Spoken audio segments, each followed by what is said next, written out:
وقال نوح رب لا تذر على الأرض من الكافرين ديارا إنك إن تذرهم يضلوا عبادك ولا يلدوا إلا فاجرا كفارا আমার বান্দারা কান্নাকাটি করতেছিল, চিৎকার করতেছিল, তুই নিজের হাতে এই পাত্রগুলো বানাইয়া নিজের হাতে বাংলে যদি তোর মনে কষ্ট লাগে, আমার এই বান্দাদেরকে আমি নিজের হাতে বানাইছি। আমার বান্দারা দৌড়াদৌড়ি করছে, আমার বান্দারা চিৎকার করছে, কান্নাকাটি করছে। ও পয়গম্বর নূহ, আমার এই বান্দাদেরকে ধ্বংস করতে আমার তাই কষ্ট লেগেছে। আল্লাহু আকবার, আল্লাহু আকবার। হে আমার পয়গম্বর নূহ, তুই যে এই হাত দিয়া পাত্র বানাইছস, নিজের হাতে এই পাত্রগুলো ভাঙতে তোর বেশি কষ্ট হইতেছে। এই পাত্রগুলো যখন ভাঙছস, ভাঙার সময় কি পাত্র চিৎকার করছিনি, কান্নাকাটি করছিনি? বলে না না। বলে দৌড়াদৌড়ি করছিনি? বলে না না। বলে চিৎকার করছে? বলে না না। বলে এই পাত্রগুলোর কি হাত পা আসেনি? বলে না, হাত পা কিছু নাই। তাহলে নিজের হাতে এই প্রাণবিহীন জানবিহীন পাত্র বানাইয়া, যেই পাত্রর হাত নাই, যেই পাত্রর পা নাই, যেই পাত্রর চোখ নাই, যেই পাত্র ভাঙার সময় কোনো চিৎকার করে নাই, এটা যদি ভাঙতে তোর কষ্ট লাগে, তাহলে তুই যে আমার কাছে দোয়া করছস, ওয়াকালা নূহুর রাব্বি লা তাযার আলাল আরদি মিনাল কাফিরিনা দাইয়ারা ইন্নাকা ইন তাদারহুম ইউদিল্লু ইবাদাকা ওয়ালা ইয়ালিদু ইল্লা ফাজিরান কাফারা। তুই যে আমার বান্দাদেরকে ধ্বংস করার জন্য, আমার বান্দাদেরকে হত্যা করার জন্য তুই যে আমার কাছে দোয়া করছস, আমার বান্দারা যখন পানি তাদেরকে ডুবাই দিতেছিল, আমার বান্দারা যদিও কাফের, যদিও তারা আমার সাথে নাফরমানি করে, আমার এই সমস্ত বান্দারা ওই সময় ধ্বংস হওয়ার সময় দৌড়াদৌড়ি করতেছিল, আমার বান্দারা কান্নাকাটি করতেছিল, চিৎকার করতেছিল। তুই নিজের হাতে এই পাত্রগুলো বানাইয়া নিজের হাতে বাংলে যদি তোর মনে কষ্ট লাগে, আমার এই বান্দাদেরকে আমি নিজের হাতে বানাইছি। আমার বান্দারা দৌড়াদৌড়ি করছে, আমার বান্দারা চিৎকার করছে, কান্নাকাটি করছে।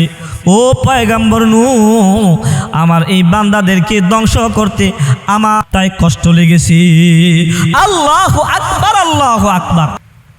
পয়গম্বর নূহ আলাইহিস সালাতু ওয়াস সালাম বলে, ও গো বুড়িমা, আপনার সন্তানরা পৃথিবীর বুকে কতদিন হায়াত পায়?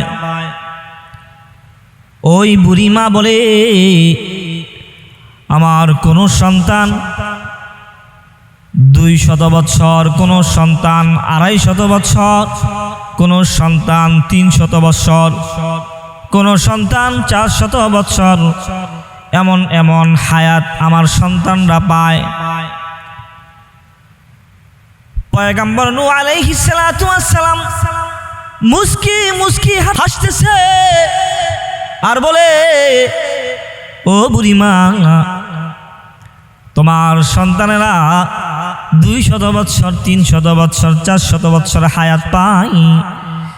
এই হায়াতটাকে যদি তুমি বলো অকাল মৃত্যু, তাহলে কিয়ামতের আগে এমন একজন নবী আসবে, যেই নবীর উম্মতের গড় হায়াত হবে 60 থেকে 70 বছর। ওই উম্মতের হায়াতের অবস্থা কি হবে? পয়গম্বর নূহ আলাইহিস সালাতু ওয়াস সালামের কাছে বুড়িমা বলে, ওগো পয়গম্বর নূহ, যে নবীর উম্মতেরা গড় হায়াত পাবে 60 বছর থেকে 70 বছর, ওই নবীর উম্মতেরা তারা কি বিয়া শাদী করবেনি? তারা আবার কি বাড়িঘর করবেনি, বাড়িঘর বানাবেনি? পয়গম্বর নূহ আলাইহিস সালাতু ওয়াস সালাম বলে, বুড়িমা,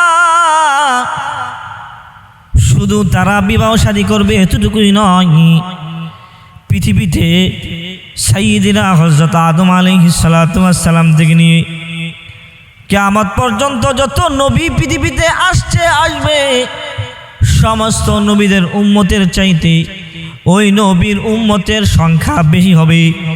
ওই নবী মুহাম্মাদুর রাসূলুল্লাহ সাল্লাল্লাহু আলাইহি ওয়াসাল্লাম হাসরের ময়দানে তার উম্মতদের সংখ্যা নিয়ে সকলের সামনে গর্ব করতে থাকবে।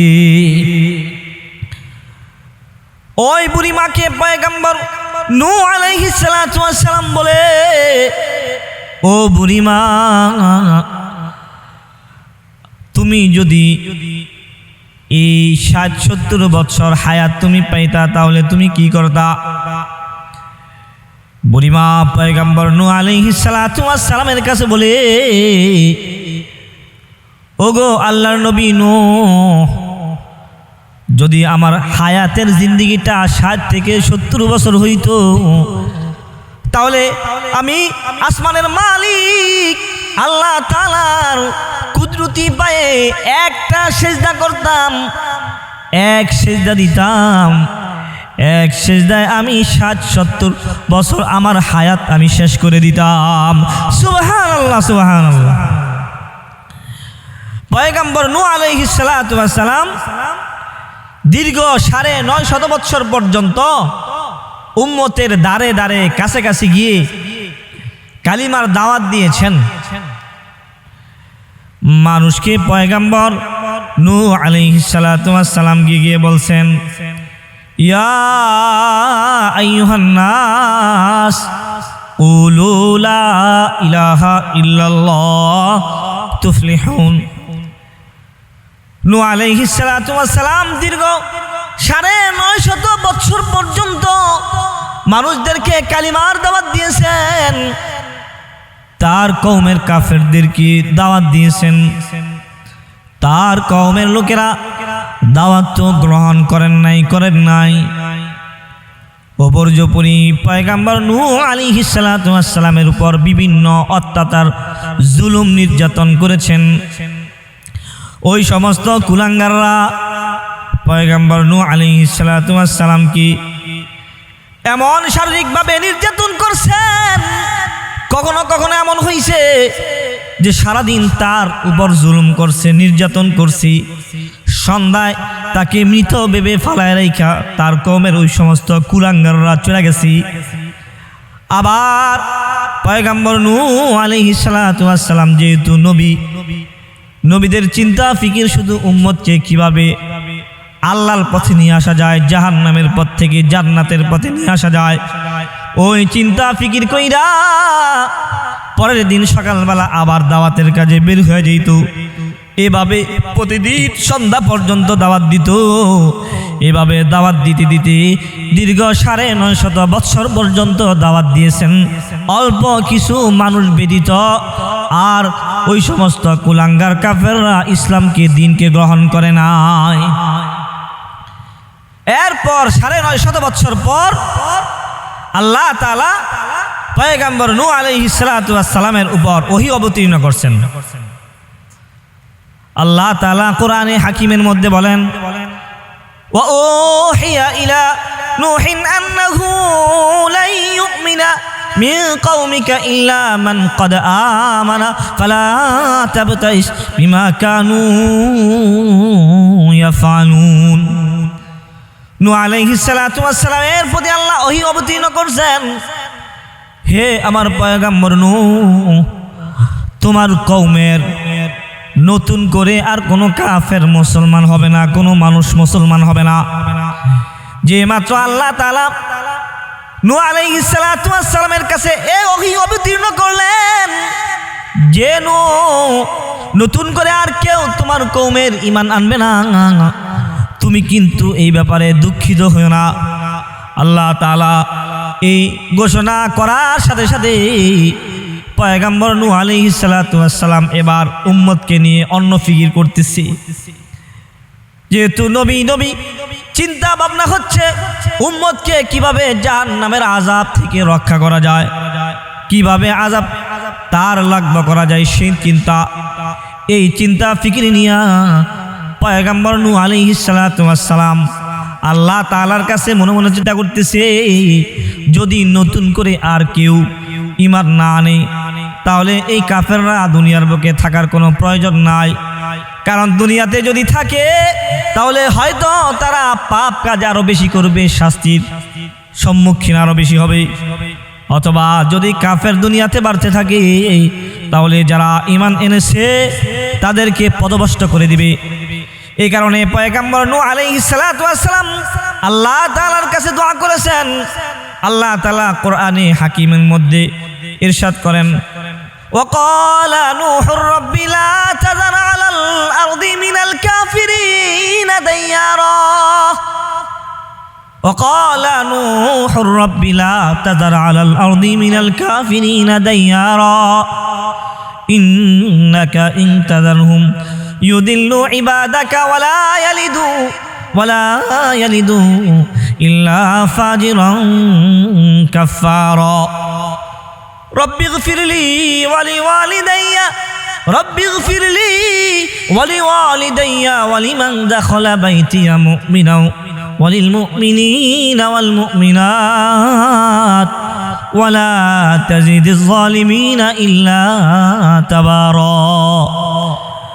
হযরত নূহ আলাইহিস সালাতু ওয়াস সালাম আল্লাহ তাআলার কাছে দোয়া করতেছেন, ওগো আসমানের মালিক আল্লাহ, হে আমার প্রতিপালক আল্লাহ, লা তাযার আলাল আরদি মিনাল কাফিরিনা দাইয়ারা, জমিনের যত কাফের আছে কোন ঘরের কাফেরকে আপনি ছাড় দিবেন না। ইন্নাকা ইন তাযারহুম ইউদিল্লু ইবাদাকা ওয়ালা ইয়ালিদু ইল্লা ফাজিরান কাফফারা, আর যদি আপনি কাফেরদেরকে ছেড়ে দেন তাহলে কাফেররা মুমিন যারা ঈমান এনেছে তাদেরকে পদভস্ত করবে, অথবা এমন সন্তান জন্ম দিবে যেই সন্তানরা হবে কাফের। আল্লাহ জমিনের কোনো কাফেরকে, একজন কাফেরকে আপনি ছাড়বেন না। পয়গম্বর নূহ আলাইহিস সালাতু ওয়াস সালামের দোয়া আল্লাহ তাআলা কবুল করছেন। আল্লাহ তাআলা নূহ আলাইহিস সালাতু ওয়াস সালামের দোয়া কবুল করার পর হযরত নূহ আলাইহিস সালাতু ওয়াস সালামকে আল্লাহ তাআলা ইরশাদ করতেছেন আর বলতেছেন, হে নূহ তুমি একটা কিস্তি বানাও, নৌকা বানাও। কোরআনে হাকিমের মধ্যে আল্লাহ তাআলা বলেন, ওয়াসনাইল ফুলকা বিআয়ুনিনা ওয়া ওয়াহিনা ওয়ালা তুখাতিবনি ফিল্লাযীনা যালামু ইন্নাহুম মুগরাকুন। আল্লাহ তাআলা পয়গম্বর নূহ আলাইহিস সালাতু ওয়াস সালামকে বলে, হে নূহ আমার আদেশে, আমার তত্ত্বাবধানে, আমার ওহীর কারণে তুমি নৌকা বানাও, নৌকা নির্মাণ করো। ওয়াসনাইল ফুলকা বিআয়ুনিনা ওয়া ওয়াহিনা ওয়ালা তুখাতিবনি ফিল্লাযীনা যালামু, সাবধান তুমি কিন্তু যারা জালেম, যারা ঈমান আনে নাই তাদেরকে আহ্বান করবা না। আমি একটা প্লাবন দিব, ওই প্লাবনের সময় কিন্তু তুমি কোনো জালেমকে এই নৌকার কিস্তির ভিতরে উঠাইবা না। ইন্নাহুম মুগরাকুন, অবশ্যই অবশ্যই আমি ওই সমস্ত জালেমদেরকে প্লাবনের মধ্যে ডুবাইয়া মারব। আল্লাহ তাআলা হযরত নূহ আলাইহিস সালাতু ওয়াস সালামকে আদেশ করলেন নৌকা বানাইতে। এবার পয়গম্বর নূহ আলাইহিস সালাতু ওয়াস সালাম নৌকা বানানো শুরু করলেন। নৌকা বানাইতেছেন। নৌকা বানানোর পর তৎকালীন যুগের কাফেরদের লিডার যারা ছিল, নেতা যারা ছিল, তারা বিভিন্ন রকমের ঠাট্টা বিদ্যুৎ মস্করা করতেছিল। তারা বলে, এই দেখ নূহ নাকি আল্লাহর পয়গম্বর, শুষ্ক জমিন, এখানে নাকি বন্যা আসবে, প্লাবন আসবে, সে নৌকা বানাইতেছে। বিভিন্ন রকমের কটাক্ষ আর তামাশা পয়গম্বর নূহ আলাইহিস সালাতু ওয়াস সালামের সাথে ঠাট্টা বিদ্রুপ করতেছে। আমাদের বর্তমান জামানাও উম্মতের আলেমরা যখন বলতো, তোমরা মূর্তি বানাও না, তোমরা এই কাজ করো না, এই কাজ করো না, এটা ইসলাম বিরোধী। যারা ক্ষমতায় মসনদে ছিল ওই সমস্ত জালেমরা বলছে, মধ্যযুগের হুজুররা কি বলে, তারা বিজ্ঞান সম্পর্কে কিছু বোঝে না, আধুনিকতা বলতে তাদের কাছে কিছু নাই। তারা উলামায়ে কেরামদের সাথে ঠাট্টা বিদ্রুপ করত, বিভিন্ন কটাক্ষ করত, এমনকি উম্মতের উলামায়ে কেরামকে জেলখানায় পর্যন্ত বন্দী করছে, অত্যাচার জুলুম করেছে। কিন্তু শেষ পরিণতি হয়েছে জোটার পিটা খেয়ে দেশ থেকে পলায়ন করতে বাধ্য হয়েছে। ওলামায়ে কেরাম এখনো আছে, ভবিষ্যতেও থাকবে, কারণ ওলামায়ে কেরাম হকের উপর ছিল। ওয়ালা তাহিনু ওয়ালা তাহজানু ওয়া আনতুমুল আ'লাউনা ইন কুনতুম মুমিনিন। যারা হকের উপর থাকে, যারা আল্লাহর উপর পরিপূর্ণ ভরসা রাখে, মুমিনরা কখনো কোনোদিন পরাজিত হয় না। পয়গম্বর নূহ আলাইহিস সালাতু ওয়াস সালাম নৌকা বানাই দিয়েছে, এদিক দিয়ে কাফেররা পয়গম্বর নূহ আলাইহিস সালাতু ওয়াস সালামের সাথে ঠাট্টা বিদ্রুপ করতেছি। আল্লাহ তাআলা কোরআনে হাকিমের মধ্যে বলেন, ওয়ায়াসনাউল ফুলকা ওয়া কুল্লামা মাররা আলাইহি মালাউম মিন কওমিহি সাখিরু মিন ক্বালা ইন তাসখারু মিন্না ফাইন্না নাসখারু মিনকুম কামা তাসখারুন। আল্লাহ তাআলা বলেন যে পয়গম্বর নূহ আলাইহিস সালাতু ওয়াস সালাম যখন নৌকা বানাইতেছিলেন, তার পাশ দিয়া যখন কাফের নেতারা যাতায়াত করত, তার সাথে ঠাট্টা বিদ্রুপ করত, আল্লাহ তাআলা হযরত নূহ আলাইহিস সালাতু ওয়াস সালামকে বলে, ক্বালা ইন তাসখারু মিন্না ফাইন্না নাসখারু মিনকুম কামা তাসখারুন। তোমরা এখন আমাদের সাথে ঠাট্টা বিদ্রুপ করতেছ, এমন একটা সময় আসবে যে আমরা তোমাদের সাথে ঠাট্টা বিদ্রুপ করব। ঘটনাক্রমে আল্লাহ তাআলা ওই সমস্ত কাফেরদেরকে দুনিয়ার বুকে তামাশার বস্তু বানাইছে।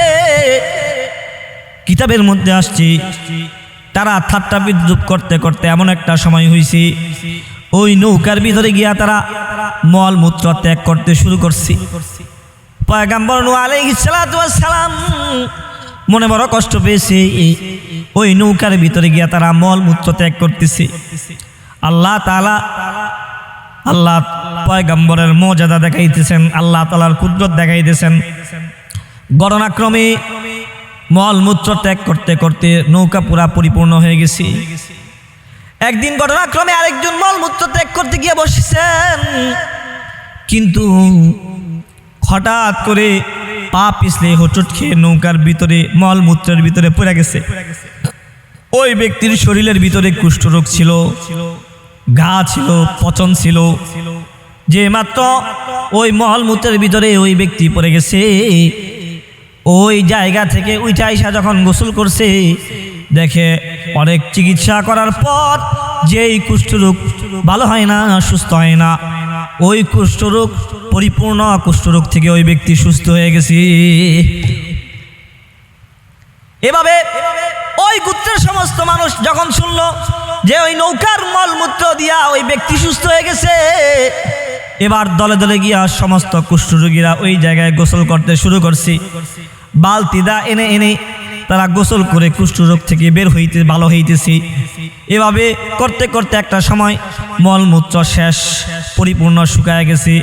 এখন ওই নৌকার ভিতরে পানি রাইলা, ওই পানি আইনাও যদি কেউ গোসল করে, ওই ব্যক্তিও কুষ্ঠরোগ থেকে সুস্থ হয়ে যায়। এভাবে কয়েকবার দৌত করার পর নৌকাটা পরিপূর্ণ সাফ হয়ে গেল। এটা একটা ওই যে ক্বালা ইন্না নাসখারু মিনকুম কামা তাসখারুন, তোমরা আমাদের সাথে ঠাট্টা করতেছ, তামাশা করতেছ, আমরাও একটা সময় তোমাদের সাথে ঠাট্টা বিদ্রুপ তামাশা করব। এটা দুনিয়ার বুকে তাদেরকে একটা লজ্জা আল্লাহ তাআলা দিয়েছে। এরপর আল্লাহ তাআলার পক্ষ থেকে পয়গম্বর নূহ আলাইহিস সালাতু ওয়াস সালামের উপর হুকুম আসছে, নূহ, তুমি জোড়ায় জোড়ায় করে যে সমস্ত ইমানদাররা ইমান এনেছে তাদেরকে তোমার কিস্তির ভিতরে উঠায় নাও। আল্লাহ তাআলা কোরআনে হাকিমের মধ্যে বলেন, কুল নাহমিল ফিহা মিন কুল্লিন যাওজাইন ইসনাইন ওয়া আহলাকা ইল্লা মান সাবাকা আলাইহিল কওলু ওয়া মান আমানা মাহু ইল্লা কলিল। আল্লাহ তাআলা কোরআনে হাকিমের মধ্যে বলেন, হে নূহ, তুমি তোমার ইমানদারদের মধ্য থেকে জোড়ায় জোড়ায় তুমি এই কিস্তির ভিতরে উঠায় নাও ইমানদারদেরকে। সাবধান সাবধান, যারা ইমান আনে নাই তাদেরকে কিন্তু এই নৌকার ভিতরে উঠাইবা না। পয়গম্বর নূহ আলাইহিস সালাতু ওয়াস সালাম আল্লাহ তাআলার আদেশ শুনে মানুষগুলোকে, ইমানদারদেরকে উঠাই দিয়েছেন। কিতাবের মধ্যে আসছে, তাফসিরের কিতাবের মধ্যে আসছে নূহ আলাইহিস সালাতু ওয়াস সালামের ওই কিস্তিটা ছিল 3 তলা বিশিষ্ট। নিচ তলার মধ্যে পয়গম্বর নূহ আলাইহিস সালাতু ওয়াস সালাম মানুষদেরকে উঠাইছে। দ্বিতীয় তলার মধ্যে পয়গম্বর নূহ আলাইহিস সালাতু ওয়াস সালাম পশু পাখিকে উড়াইছে। তৃতীয় তলার মধ্যে পশু পাখিকে উড়াইছে। পুরুষ পশু নারী পশুকে আল্লাহ তাআলা পয়গম্বর নূহ আলাইহিস সালাতু ওয়াস সালাম আল্লাহর হুকুমে উঠাই নিছে। ওই দিন এত ভয়াবহ এক অবস্থা ছিল মহাপ্লাবনের, এত ভয়াবহ অবস্থা, হিংস্র পানিগুলো তাদের হিংস্রতাকে ভুলে গেছে। সমস্ত পানিরা একই জায়গায় নিচের দিকে চোখ করে তারা জড়সড় হয়ে বসে পড়েছে। এই যে আল্লাহ তাআলার পক্ষ থেকে আসমান থেকে পানি বর্ষণ শুরু হয়েছে, জমিন ফেটে ভিতর থেকে পানি উত্তোলন শুরু হয়েছে। দীর্ঘ 40 বছর 40 দিন পর্যন্ত প্লাবন হয়েছে, মহাপ্লাবন। পৃথিবীর অবস্থা এমন হয়েছে, পৃথিবীর সর্ব উচ্চ যে পাহাড়টা আছে ওই পাহাড়ও ওই প্লাবনে ডুবে গেছে। দীর্ঘ 40 দিন পর্যন্ত নৌকা ঘুরতেছে আল্লাহর হুকুমে। দীর্ঘ 40 দিন পর্যন্ত নৌকা ঘুরে ঘুরে জুদ নামক পাহাড়ের সাথে 40 দিন পর ওই নৌকা ঠেকছে। আল্লাহ তাআলা কোরআনে হাকিমের মধ্যে বলেন, وقيل يا أرض ابلعي ماءك ويا سماء أقلعي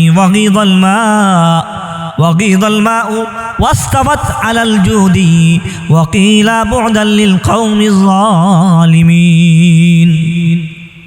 আল্লাহ তাআলা 40 দিন পর আসমানকে বলে, আসমান তুমি ক্ষান্ত হও। জমিনকে বলে, জমিন তুমি তোমার পানিকে গ্রাস করে নাও। 40 দিন পর জুদ নামক পাহাড়ের সাথে পয়গম্বর নূহ আলাইহিস সালাতু ওয়াস সালামের ওই কিস্তি ধাক্কা লেগেছে। এরপর আস্তে আস্তে পানি শুকাইছে। আল্লাহ তাআলা ওই যে 40 জোড়া মানুষ পয়গম্বর নূহ আলাইহিস সালাতু ওয়াস সালামের কিস্তির উপরে উঠছে, ওই 40 জোড়া মানুষ থেকে কিয়ামত পর্যন্ত যত মানুষ আসবে ওই মানুষগুলো ওই 40 জোড়া মানুষ থেকেই জন্মগ্রহণ করছে, তাদের থেকেই বংশের দ্বারা শুরু হয়েছে। এই কারণে পয়গম্বর নূহ আলাইহিস সালাতু ওয়াস সালামকে বলা হয় দ্বিতীয় আদম, আদমে সানি বলা হয়। আল্লাহ তাআলা কোরআনে হাকিমের মধ্যে এরপরে বলেন, ফানজাইনাহু ওয়া আসহাবাস সাফিনা ওয়াজআলনাহা আয়াতাল লিল আলামিন। আল্লাহ তাআলা বলেন, ফানজাইনাহু ওয়া আসহাবাস সাফিনা, এই সাফিনা তথা নৌকার ভিতরে যেই সমস্ত মানুষগুলো ছিল ওই মানুষকে আমি মহাপ্লাবন থেকে মুক্তি দান করেছি এবং এই কিস্তিকে, এই নৌকাকে সারা পৃথিবীর সমস্ত মানুষের জন্য নিদর্শন হিসাবে দেখে দিয়েছি। এখনো পর্যন্ত গত কিছুদিন আগে তুরস্কের এক পাহাড়ের মধ্যে একটা নৌকা পাওয়া গেছে। বৈজ্ঞানিকরা আবিষ্কার করেছে যে এটাই হযরত নূহ আলাইহিস সালাতু ওয়াস সালামের মহাপ্লাবনের সময় যে কিস্তি, ওই কিস্তি তারা আবিষ্কার করে দেখেছে। ওই যে আল্লাহ তাআলা বলছেন, ওয়াজআলনাহা আয়াতাল লিল আলামিন, সমস্ত পৃথিবীর সমস্ত মানুষের জন্য একটা নিদর্শন হিসাবে, আমি নমুনা হিসাবে এটা রেখে দিব। যে কথা আমি বলতে চাইছি যে পয়গম্বর নূহ আলাইহিস সালাতু ওয়াস সালাম এর বদদুয়ার কারণে 40 জোড়া মানুষ ব্যতীত আর সমস্ত কাফেররা যখন মৃত্যুবরণ করছি, মহাপ্লাবনে মৃত্যুবরণ করছি, নিহত হয়েছে, আল্লাহ তাআলা মহাপ্লাবনের পর পয়গম্বর নূহ আলাইহিস সালাতু ওয়াস সালামকে বলে, এ নূহ তুমি মাটি দিয়া পাত্র নির্মাণ করো। হযরত নূহ আলাইহিস সালাতু ওয়াস সালাম বলে, কতটুকু পাত্র নির্মাণ করব? আল্লাহ তাআলা নূহ আলাইহিস সালাতু ওয়াস সালামকে বলে, পাত্র নির্মাণ করতে থাকো, বানাইতে থাকো, যতক্ষণ পর্যন্ত না আমি নিষেধ করব ততক্ষণ পর্যন্ত তুমি পাত্র নির্মাণ করতে থাকো। আল্লাহ তাআলার আদেশ পাইয়া পয়গম্বর নূহ আলাইহিস সালাতু ওয়াস সালাম মাটির মাধ্যমে কিছু পাতিল, বিভিন্ন পাত্র পয়গম্বর নূহ আলাইহিস সালাতু ওয়াস সালাম বানাইলেন। আল্লাহ তাআলা অনেকগুলো পাত্র বানানোর পর পয়গম্বর নূহ আলাইহিস সালাতু ওয়াস সালামকে আদেশ করলেন, হে নূহ তোমার হাতের যে লাঠি আছে ওই লাঠি দিয়া ওই পাত্রগুলো ভাইরা ভাইরা ভেঙে ফেলো। পয়গম্বর নূহ আলাইহিস সালাতু ওয়াস সালামের মনে বড় কষ্ট, মনে মনে চিন্তা করতেছেন কেনই বা আল্লাহ তাআলা বলল এই পাত্রগুলি বানানোর জন্য, আবার কেনই বলতেছে আল্লাহ তাআলা নিজের হাতের লাঠি দিয়া পিটায় পিটায় ভাঙার জন্য।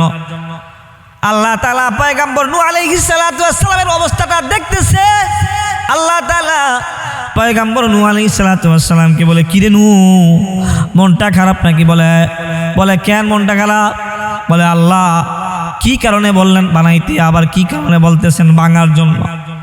আল্লাহ তাআলা পয়গম্বর নূহ আলাইহিস সালাতু ওয়াস সালামকে লক্ষ্য করে বলে, হে আমার পয়গম্বর নূহ, তুই যে এই হাত দিয়া পাত্র বানাইছস, নিজের হাতে এই পাত্রগুলো ভাঙতে তোর বেশি কষ্ট হইতেছে।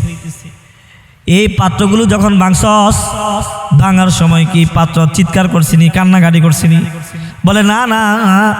বলে দৌড়াদৌড়ি করছিনি? বলে না না। বলে চিৎকার করছে? বলে না না। বলে এই পাত্রগুলোর কি হাত পা আসেনি? বলে না, হাত পা কিছু নাই।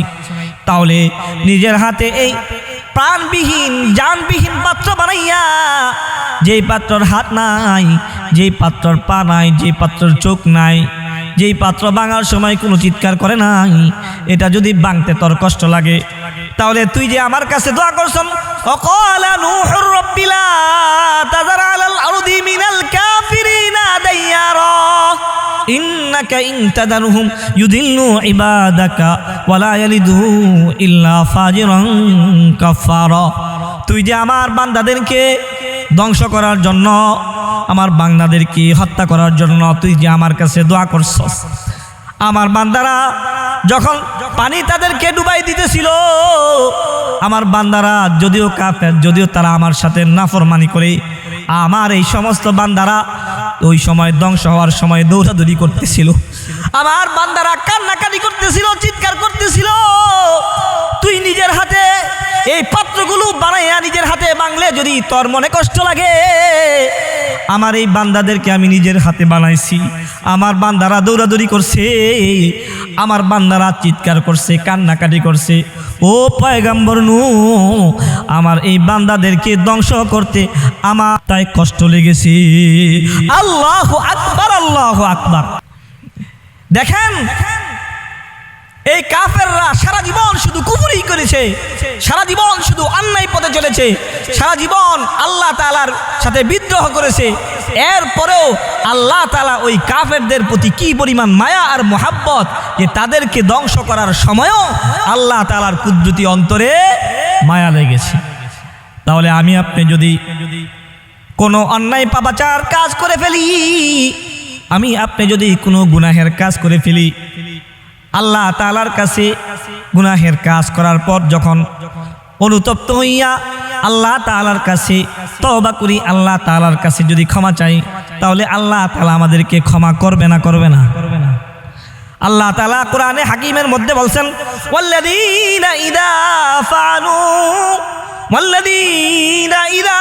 ফাআলু ফাহিশাতান আও যালামু আনফুসাহুম যাকারুল্লাহা ফাস্তাগফিরু লিযুনুবিহিম ওয়া মান ইয়াগফিরুয যুনুবা ইল্লাল্লাহ। আল্লাহ তাআলা কোরআনে হাকিমের মধ্যে বলেন, কুল ইয়া ইবাদিয়াল্লাযীনা আসরাফু আলা আনফুসিহিম লা তাকনাতু মির রাহমাতিল্লাহ। আল্লাহ তাআলা কোরআনের অন্য আয়াতে বলেন, ইয়া আইয়ুহাল্লাযীনা আমানু তুবু ইলাল্লাহি তাওবাতান নাসুহা। অন্য আয়াতে আল্লাহ তাআলা বলেন, ইল্লা মান তাবা ওয়া আমানা ওয়া আমিলা আমালান সালিহা ফাউলাইকা ইউবাদদিলুল্লাহু সাইয়্যাতিহিম হাসানাত ওয়া কানা আল্লাহু গফুরার রহিমা।